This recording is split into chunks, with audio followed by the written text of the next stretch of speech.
타살의 흔적. 김진우는 작은 시골 마을에서 살고 있었다.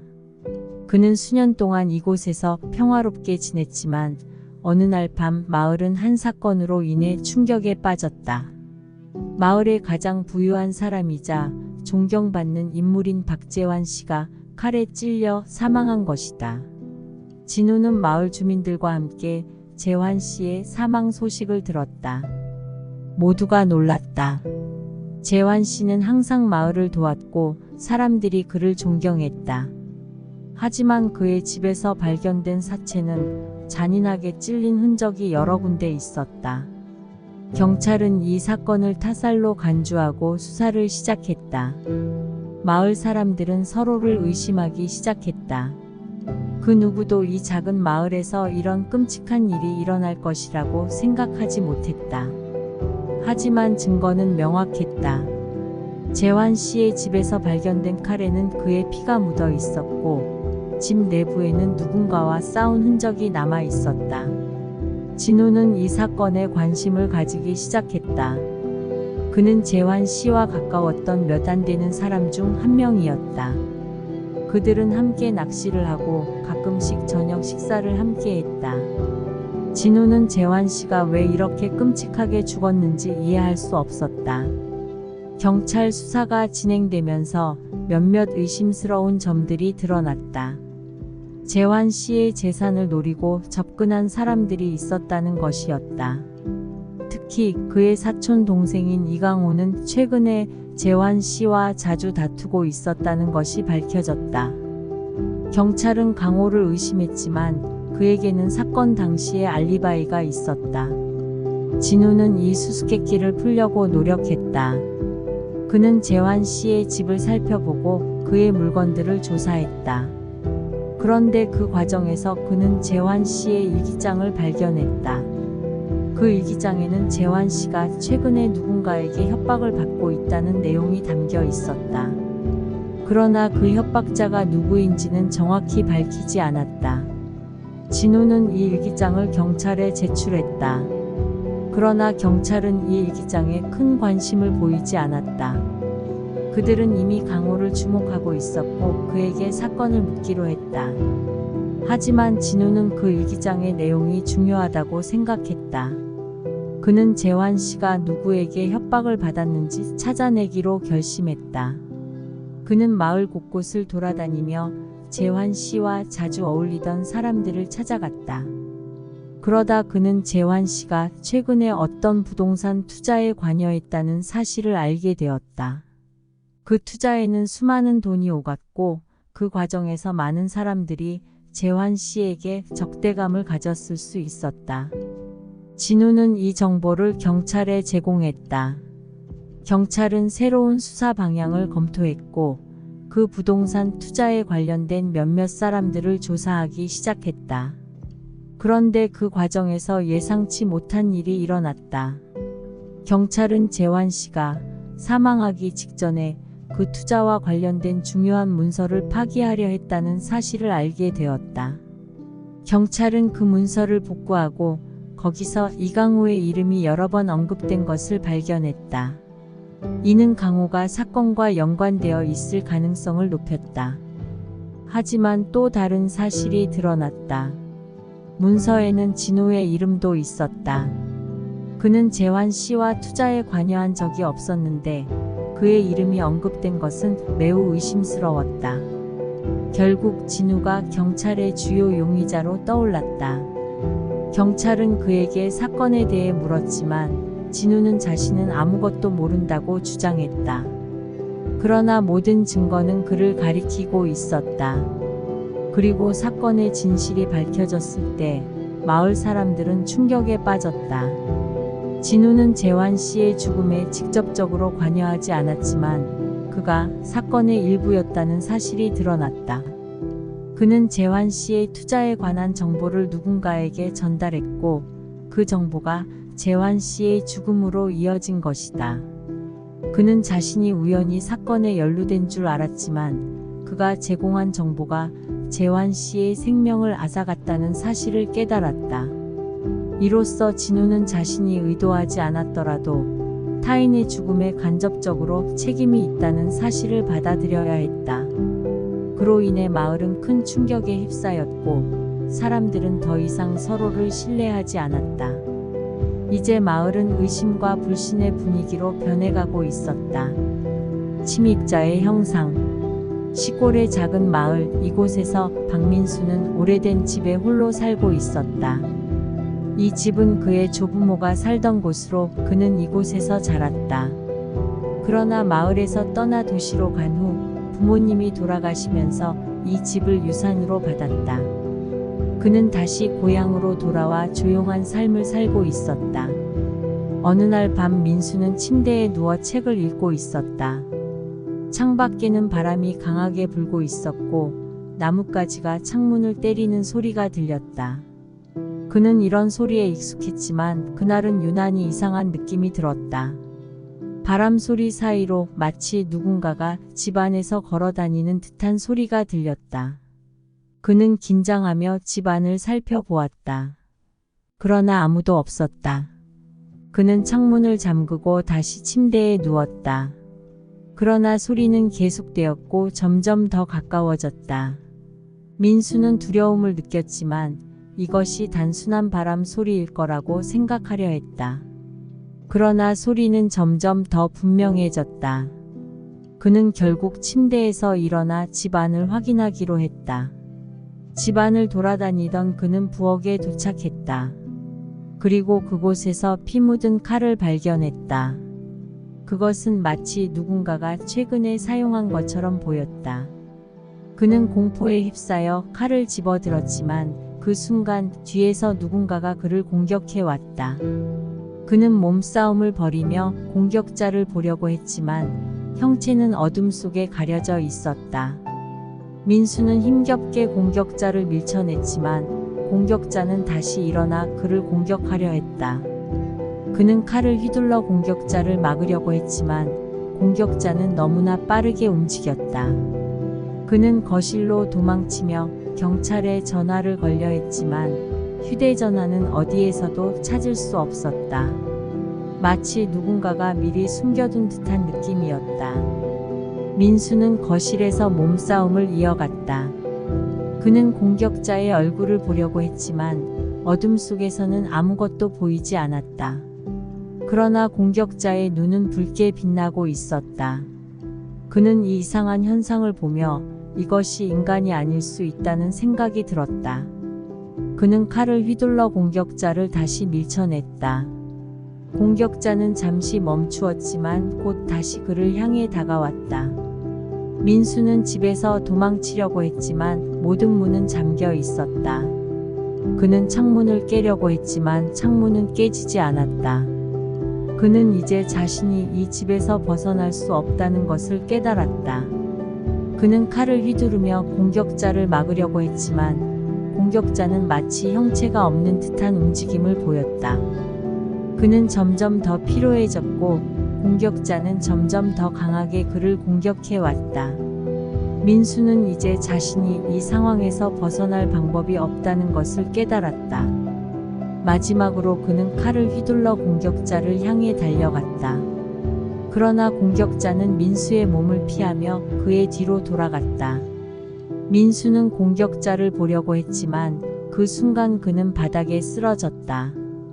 공격자가 그를 완전히 제압한 것이었다. 그는 바닥에서 공격자를 바라보며 그의 모습이 변하는 것을 보았다. 그것은 마치 이 집의 형태를 닮아가고 있었다.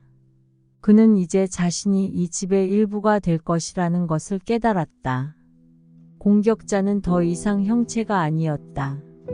그것은 이제 이 집 자체가 되어 그를 가둘 준비를 하고 있었다. 민수는 바닥에 누워 자신이 더 이상 이 집을 벗어날 수 없다는 것을 깨달았다. 그는 피 묻은 칼을 내려놓고 이 집의 일부가 되어갔다. 그 이후로 마을 사람들은 이 집에서 이상한 소리를 듣게 되었다. 마치 누군가가 몸싸움을 벌이는 듯한 소리였다. 그들은 이제 이 집에 가까이 가지 않았다. 이 집은 이제 더 이상 사람이 살 수 없는 곳이 되었기 때문이다. 간호사의 마지막 밤. 한적한 시골의 작은 병원에서 일하는 간호사 김유진은 늘 바쁜 일상을 보냈다. 그녀는 환자들에게 친절했고 병원 내에서도 신뢰받는 직원이었다. 그러나 유진은 비밀이 있었다. 그녀는 어두운 과거를 숨기고 있었으며 그것이 그녀의 인생을 계속해서 괴롭히고 있었다. 유진은 어린 시절 아버지가 불행한 사고로 사망하면서 어머니와 단둘이 살게 되었다. 그러나 어머니는 아버지의 죽음 이후 정신적으로 안정되지 않았고 결국 유진이 어린 나이에 가정을 책임지게 되었다. 그녀는 간호사가 되어 어머니를 돌보며 살았다. 병원에서 일하는 동안 유진은 동료 간호사들과 가까이 지냈다. 그들은 함께 일하고 때로는 업무 후에 식사를 함께하며 우정을 쌓았다. 하지만 그 우정은 한 번의 사건으로 인해 산산이 부서졌다. 어느 밤 병원에서 환자가 사망하는 일이 발생했다. 그것은 명백한 의료 과실이었지만 누구도 책임을 지지 않았다. 유진은 동료 간호사들이 그 사건을 은폐하려는 것을 알게 되었다. 그들은 책임을 지지 않기 위해 모든 기록을 조작했고 증거를 숨기려고 했다. 유진은 처음에는 그들을 믿었다. 그러나 그녀는 환자의 가족들이 진실을 알지 못하고 고통받는 것을 볼 수 없었다. 그녀는 결국 경찰에 익명으로 제보하기로 결심했다. 제보 후 병원에 경찰이 찾아와 조사하기 시작했다. 동료 간호사들은 충격을 받았고 누군가가 그들을 배신했다고 생각했다. 그들은 병원 내의 누군가가 경찰에 정보를 제공했다고 확신했고 그들은 서로를 의심했다. 유진은 자신이 제보자라는 것을 숨기려고 했지만 그녀의 동료들은 곧 그녀가 배신자라는 것을 눈치챘다. 그날 밤 유진은 병원에서 야간 근무를 하고 있었다. 그녀는 자신이 위험에 처할 수 있다는 것을 알았지만 경찰 조사가 계속되고 있으니 안전하다고 생각했다. 그러나 그녀는 잘못 생각했다. 동료 간호사들은 그녀를 밤중에 불러내어 병원 뒷마당으로 데려갔다. 그들은 그녀를 둘러싸며 소리쳤다.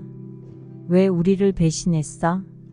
유진은 자신이 한 일을 정당화하려고 했지만 동료 간호사들은 이미 분노에 휩싸여 있었다. 그들은 그녀에게 의료 도구를 던지고 그녀를 위협했다. 유진은 그들 사이에서 빠져나오려고 했지만 그들은 그녀를 가로막았다. 그녀는 병원 내부로 도망치려고 했지만 동료 간호사들은 이미 병원 출입구를 잠궜다. 유진은 병원 안을 달리며 경찰을 불러야겠다고 생각했다. 그러나 그녀의 휴대전화는 고장 나 있었고 병원 내의 모든 전화도 끊겨 있었다. 그녀는 병원 내의 어두운 복도를 따라 달렸다. 그녀는 동료 간호사들이 그녀를 추격하는 소리를 들었다. 그들은 그녀를 잡아내겠다고 결심한 것처럼 보였다. 그녀는 병원 옥상으로 올라갔다. 그러나 그곳은 이미 동료 간호사들로 가득했다. 그들은 그녀를 향해 다가오며 잔인한 미소를 지었다. 유진은 이제 어디로도 도망칠 수 없었다. 그녀는 옥상의 난간에 서서 동료 간호사들과 대치했다. 그들은 그녀에게 가까이 다가오며 소리쳤다. 넌 우리를 배신했어. 유진은 난간에 손을 얹고 다시 한번 경찰을 불러달라고 외쳤다. 그러나 아무도 그녀를 돕지 않았다. 그녀는 혼자였다. 그 순간 동료 간호사들이 그녀를 향해 달려왔다. 그리고 그녀는 밑으로 떨어졌다. 그녀는 자신이 옳은 일을 했다고 믿었지만 그것이 그녀의 마지막 밤이 되었다.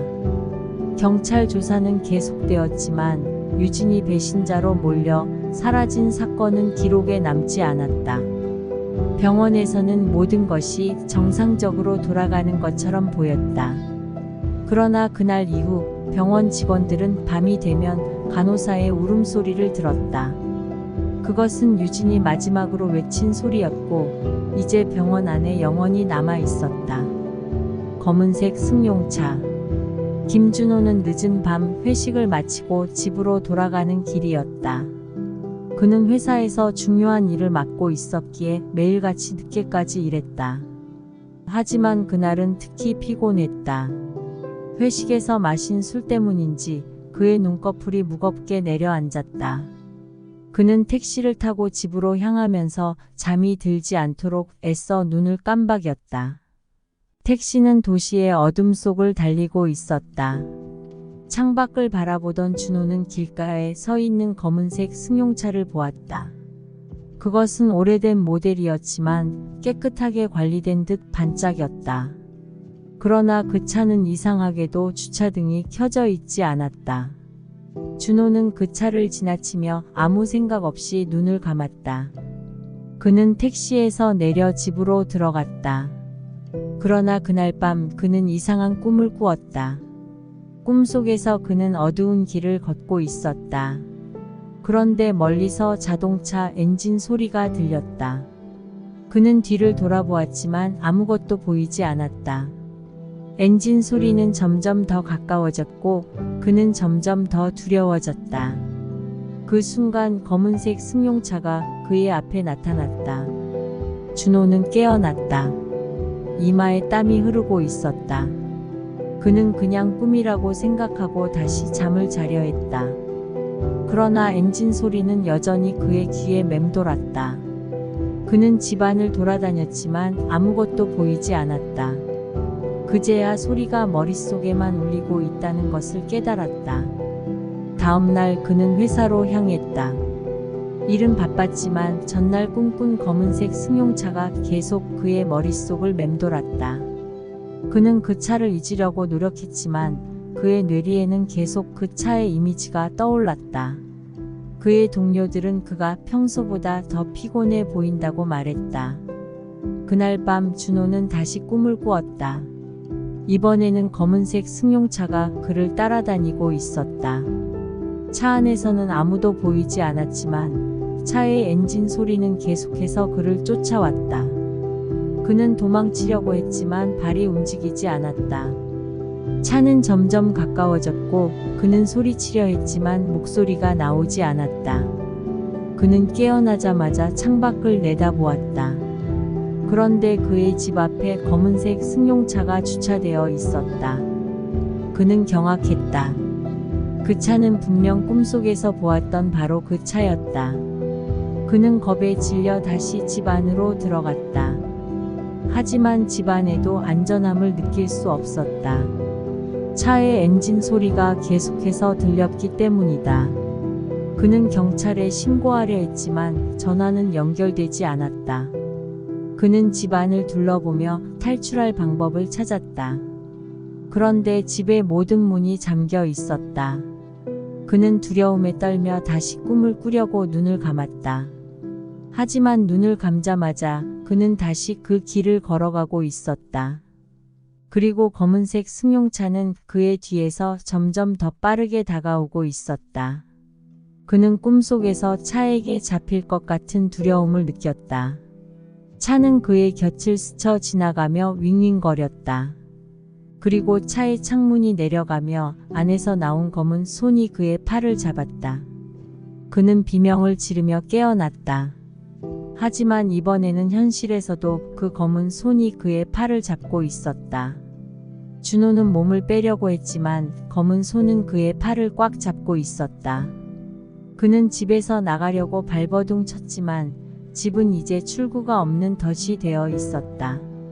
그의 마지막 순간이 다가오는 것을 느꼈다. 그는 검은색 승용차가 이 세상에 속하지 않은 존재라는 것을 깨닫고 그 차가 그를 데려가려 한다는 것을 알았다. 그는 더 이상 도망칠 수 없었다. 그의 운명은 그 검은색 승용차와 함께였다. 그리고 그날 이후로 김준호는 어디에서도 모습을 보이지 않았다. 그의 동료들은 그가 회사에 나타나지 않자 수소문했지만 그를 찾을 수 없었다. 그의 집 앞에는 여전히 검은색 승용차가 주차되어 있었지만 아무도 그 차에 타고 있는 사람을 본 적이 없었다. 수상한 점수. 박민희는 대학교에 들어가면서 새로운 강의를 듣기 시작했다. 그 강의는 현대심리학이라는 이름으로 교수는 김성진이었다. 그는 이 분야에서 유명한 학자였고 학생들에게 엄격한 것으로 알려져 있었다. 그러나 그의 강의는 매우 흥미로웠고 민희는 이 강의를 통해 많은 것을 배우기를 기대했다. 강의 첫날 교수는 학생들에게 작은 연필을 나누어 주었다. 이 연필은 여러분이 시험을 볼 때 사용하길 바랍니다. 교수는 이렇게 말했다. 연필은 특별한 디자인도 아니었고 단순한 나무 연필이었다. 민희는 별 생각 없이 연필을 받았다. 강의는 점점 더 어려워졌다. 교수는 많은 과제를 주었고 학생들은 밤을 새워가며 공부해야 했다. 민희도 열심히 공부했지만 때로는 교수의 엄격함에 지칠 때도 있었다. 그러나 그녀는 포기하지 않고 노력했다. 드디어 첫 시험 날이 다가왔다. 민희는 긴장된 마음으로 시험장에 들어갔다. 그녀는 교수에게 받은 연필을 사용했다. 시험 문제는 어려웠지만 민희는 최선을 다했다. 시험이 끝나고 교수는 모든 연필을 다시 수거했다. 이 연필들은 중요한 결과를 결정하는 도구입니다. 교수는 이렇게 말했다. 시험 결과는 일주일 후에 발표되었다. 민희는 두려움에 떨며 결과를 기다렸다. 그녀는 열심히 공부했지만 결과가 어떻게 나올지 알 수 없었다. 결과가 발표되자 민희는 놀랐다. 그녀의 점수는 완벽한 100점이었다. 그러나 주변 학생들은 대부분 낮은 점수를 받았다. 모두가 놀랐지만 교수는 그저 웃으며 노력이 결과를 만든다고 말했다. 민희는 이상하다고 생각했다. 그녀는 시험이 끝난 후 교수에게 받은 연필을 집에 가져갔다. 그러나 연필은 집에 도착하자마자 부서졌다. 그녀는 의아해하며 연필을 자세히 살펴보았다. 연필 내부에는 작은 전자장치가 들어 있었다. 그것은 마이크로폰처럼 보였다. 민희는 겁에 질려 교수에게 연락했다. 교수는 민희에게 연필은 특별한 이유가 있다. 그것은 여러분의 생각을 들을 수 있는 도구다. 라고 말했다. 민희는 믿기 어려웠다. 그러나 교수는 계속해서 말했다. 나는 여러분이 시험을 볼 때의 감정을 알고 싶었다. 여러분의 두려움, 희망, 모든 것을. 민희는 두려움을 느끼며 교수의 사무실에서 도망쳤다. 그녀는 학교에 이 사실을 알리려고 했지만 학교에서는 교수의 연구가 합법적이라는 답변을 받았다. 그녀는 이 상황에서 벗어나려고 노력했지만 학교는 교수의 권위를 인정하고 있었다. 그 후로 민희는 학교에 다니는 것이 두려웠다. 교수의 강의를 들을 때마다 그는 학생들의 점수를 어떻게 결정하는지 궁금해졌다. 교수는 자신의 권위를 이용해 학생들의 감정을 조종할 수 있었고 학생들은 그것을 알지 못했다. 민희는 점차 강의를 듣지 않게 되었고 교수와의 연락을 끊었다. 그러나 그녀는 그가 여전히 그녀를 지켜보고 있다는 느낌을 받았다. 어느 날 그녀는 자신의 방에서 다시 그 연필을 발견했다. 그것은 분명 부서졌었는데 이제는 다시 완벽한 모습으로 돌아와 있었다. 민희는 다시 한번 연필을 부러뜨리려 했지만 이번에는 그것이 부서지지 않았다. 그녀는 이 연필이 교수와의 연결고리라는 것을 깨달았다. 그녀는 이제 교수의 연구에서 벗어날 수 없다는 것을 알게 되었다. 그리고 그 이후로 그녀는 학교에서 더 이상 교수의 모습을 볼 수 없었다. 그러나 그의 강의는 계속되었고 다른 학생들은 여전히 그의 연필을 사용하고 있었다. 민희는 그 결과가 두렵지만 그녀는 이제 어떻게든 이 상황을 피하려고 노력하고 있었다.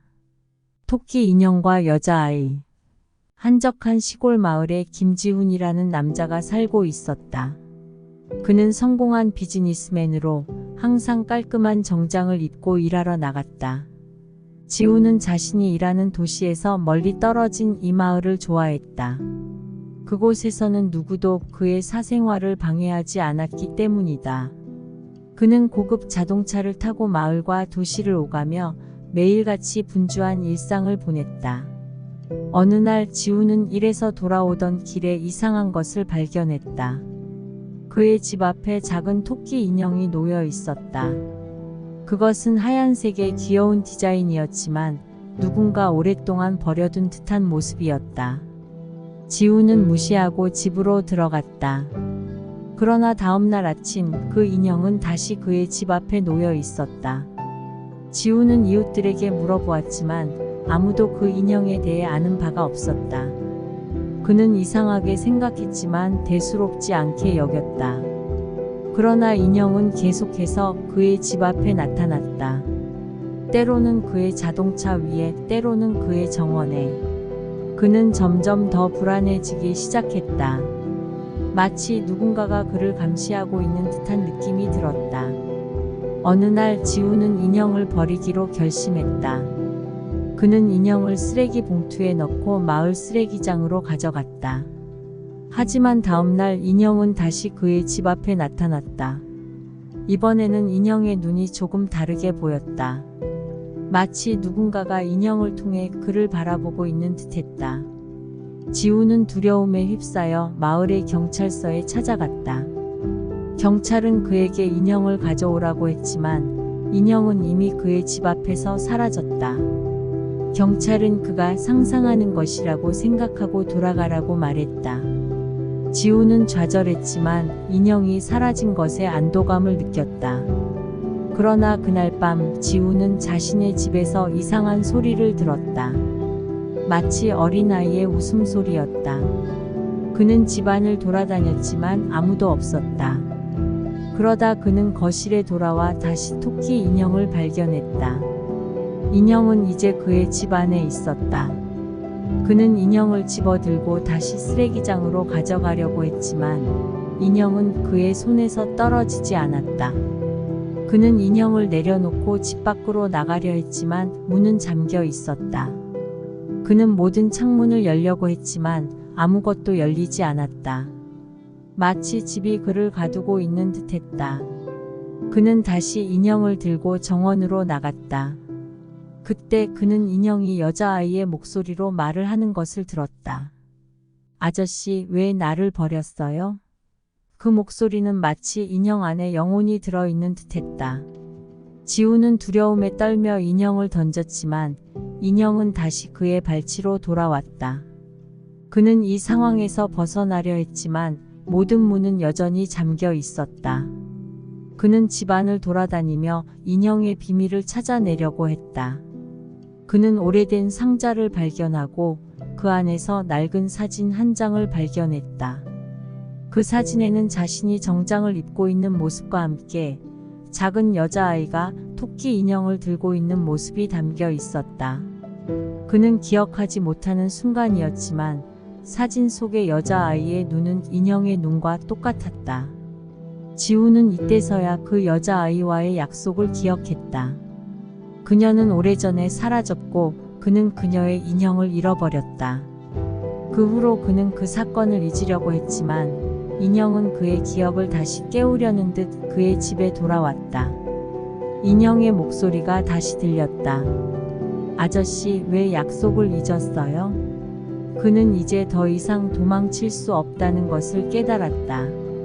인형은 그의 집 안에서 그를 계속 따라다녔다. 그는 이 상황에서 벗어날 방법이 없었고 그가 잊어버린 약속은 다시 그의 현실이 되었다. 초소의 비밀. 한적한 산속에 위치한 군 부대. 그곳에서 박상민은 군복무를 하고 있었다. 그는 여느 병사들과 마찬가지로 규율에 따라 일상을 보내며 매일같이 초소에서 경계 근무를 섰다. 산속은 조용했고 부대는 늘 같은 리듬으로 운영되었다. 그러나 이곳에는 오랜 세월 동안 전해져 내려오는 무서운 이야기가 있었다. 그 이야기는 초소의 비밀이었다. 산속에 있는 초소 중 하나는 특별한 역사로 유명했다. 몇 년 전 그 초소에서 허병장이 실종된 사건이 있었기 때문이었다. 그는 야간 근무를 서던 중 갑자기 사라졌고 그 이후로 아무도 그를 보지 못했다.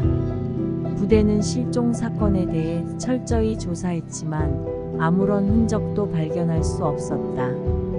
박상민은 그 초소에 대해 들어봤지만 별다른 생각 없이 넘어갔다. 초소 근무는 누구에게나 주어지는 일이었고 그는 그저 자신의 할 일을 할 뿐이었다. 그러나 어느 날 밤 그는 그 초소에서 근무하게 되었다. 산속은 어둡고 고요했지만 그는 크게 신경 쓰지 않았다. 근무를 시작한 지 얼마 지나지 않아 상민은 이상한 소리를 들었다. 그것은 바람에 나뭇잎이 흔들리는 소리와 달랐다. 마치 누군가가 초소 근처에서 걷고 있는 듯한 소리였다. 그는 손전등을 켜서 주변을 살펴보았지만 아무도 보이지 않았다. 그는 자신이 긴장해서 그런 소리를 들었다고 생각하고 다시 경계 근무에 집중했다.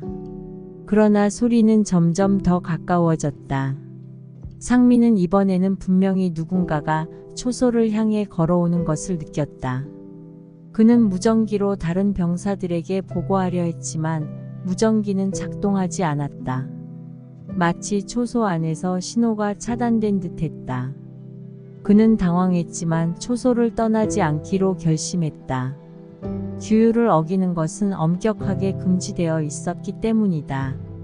그 순간 초소 문이 스스로 열렸다.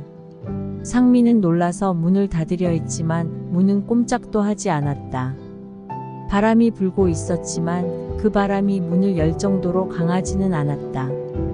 그는 점점 더 불안해졌지만 초소에서 떠나지 않고 문을 지키기로 했다. 그런데 그 순간 초소 안에 허병장의 모습을 보았다. 그는 마치 초소에 그대로 머물러 있었던 것처럼 보였다. 그의 모습은 창백하고 눈은 빛을 잃었다. 상민은 그를 알아보고 놀랐다. 허병장은 실종된 것으로 알려져 있었는데 그가 왜 초소에 있는지 이해할 수 없었다. 허병장은 아무 말도 하지 않았다. 그는 초소 안을 걸어 다니며 마치 무언가를 찾는 듯했다. 상민은 두려움에 떨며 그를 바라보았다. 그러나 허병장은 상민을 무시하고 초소 안에서 계속 움직였다. 그는 벽을 만지고 바닥을 살펴보고 있었다. 상민은 더 이상 참을 수 없었다. 그는 초소를 뛰쳐나와 다른 병사들에게 달려갔다. 그러나 그들은 상민의 말을 믿지 않았다. 허병장은 실종된 것으로 알려져 있었기 때문이다. 그러나 상민은 분명히 그를 보았다고 주장했다. 다음 날 부대는 초소를 조사하기 시작했다. 그리고 놀랍게도 그들은 초소 바닥 아래에서 허병장의 시신을 발견했다. 그는 몇 년 동안 그곳에 묻혀 있었다는 것이 드러났다. 초소 바닥은 오래전에 바뀌었고 그의 시신은 그동안 아무도 모르게 숨겨져 있었던 것이다. 부대는 허병장의 죽음에 대해 더 이상 이야기하지 않았다. 그러나 박상민은 그 이후로 더 이상 초소에서 근무하지 않았다. 그는 허병장의 영혼이 여전히 초소를 떠나지 않고 자신이 숨겨진 비밀을 밝히려고 했다는 것을 깨달았다. 초소의 비밀은 이제 드러났지만 그곳에 남아있는 허병장의 영혼은 여전히 산속을 떠돌고 있었다.